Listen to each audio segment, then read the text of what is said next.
1945, the Russians are the first to enter Berlin under General Zhukov. They arrived first, and soon afterward, Berlin is divided into zones. But it didn't take long for tensions to start. The Cold War has been one of the real geopolitical events that had huge impacts even up until today. You saw the formation of NATO, and you also saw the formation of the Warsaw Pact, which was the Soviets' response to the formation of NATO. And not long after, countries are aligning themselves with either the East or the West, and it wasn't always voluntary, especially on the Soviet side. Some countries remain non-aligned, but the Cold War still affected them in one way or another. The ideological conflict between these two political systems, capitalism and communism, how did it contribute to shaping the superpower strategies and foreign policies during the Cold War? So when Zhukov entered Berlin and ultimately the Soviets had control of their zones, there were 3 zones initially on the West that were separate, the US, British, and French. They united only first the British and the Americans in 1947, and then the French in 1948. So just to clarify, this city at the center of the Cold War, and that it was 4 powers there, although increasingly it was the 2 superpowers who dominated what was going on there. So you asked about ideology and how this shaped strategies and policies. Ideology was fundamental to the Cold War because both sides felt that their system was superior, but also felt that the other side's system was threatening and would ultimately try to destroy their side.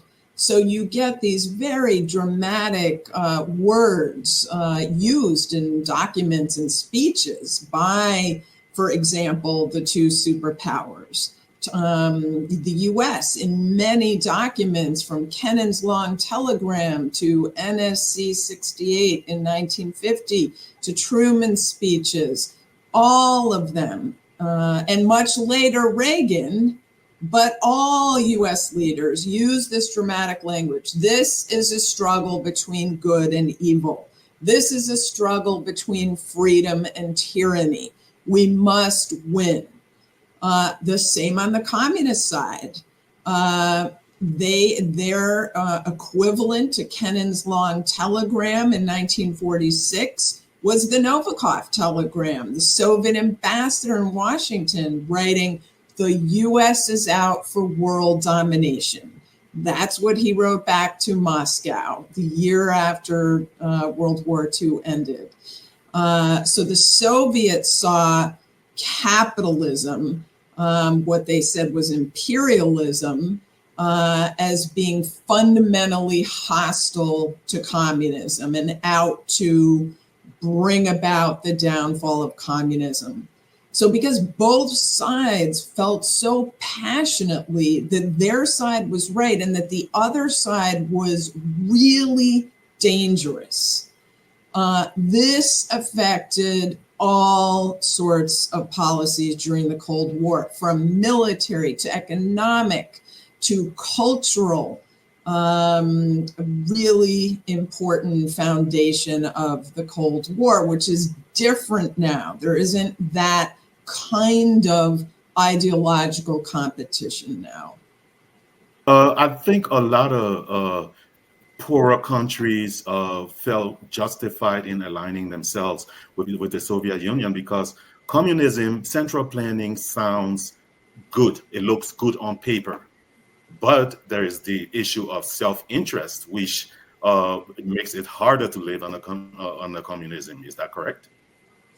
Absolutely. The communists played to, this anti-imperial language, this ideology, particularly once in the global South, countries started, particularly in Africa, getting their independence in the 1960s. The Soviets said, we're the ones for you. We're different from the West. We're not colonial. So don't pay any attention to all of our troops in Eastern Europe and the way we've taken over those countries. That's irrelevant. We are the better model for you.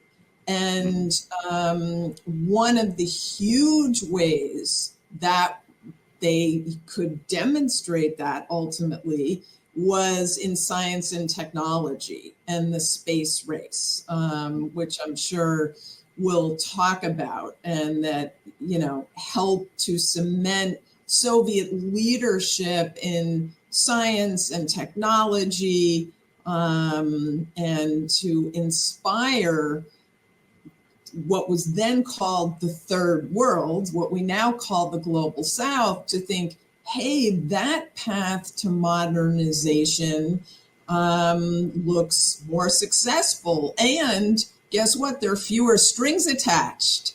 We don't have to be democracies like the West or the US wants us to be.